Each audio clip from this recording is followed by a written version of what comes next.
Écoutez, de temps en temps, vous savez, on parle beaucoup des perles dans l'émission. En général, ce sont des perles de culture. Et de temps en temps, on tombe assez exceptionnellement, surtout en ce moment, sur des perles d'inculture. Écoutez. Sud Radio Berkov dans tous ses états. Les perles du jour. On peut se poser des questions. Un journaliste, Daniel Schneiderman, répondant à une tweeteuse, dit ceci, a écrit ceci dans un tweet qu'il a ensuite d'ailleurs supprimé.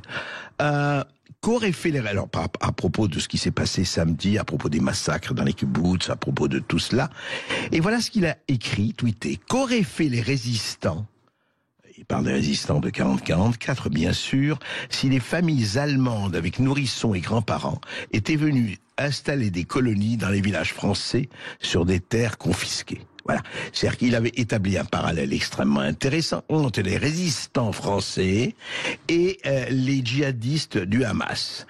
Donc, pour lui, qu'aurait fait, pose la question, mais il aurait été non pas normal, mais assez logique. On pourrait comprendre que des résistants français seraient allés massacrer et décapiter des bébés, violer des femmes, même des femmes enceintes, bien sûr, auraient massacré des vieillards, des femmes, etc., sans problème, voilà. Oui, les Allemands se seraient installés.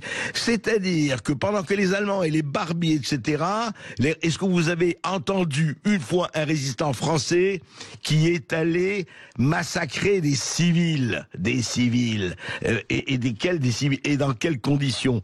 Alors de temps en temps c'est intéressant parce qu'il y a des gens qui, totalement pris par leur idéologie, totalement prisonniers de leurs œillères, sur lesquelles évidemment qu'ils n'abandonnent jamais du matin, midi et soir de l'utérus au cercueil, eh bien voilà, et les résistants, il faut comprendre les djihadistes du Hamas, puisque vous avez compris les résistants, mais jamais les résistants n'auraient fait ça, et jamais on ne comprendra cette comparaison, il faut le dire, obscène.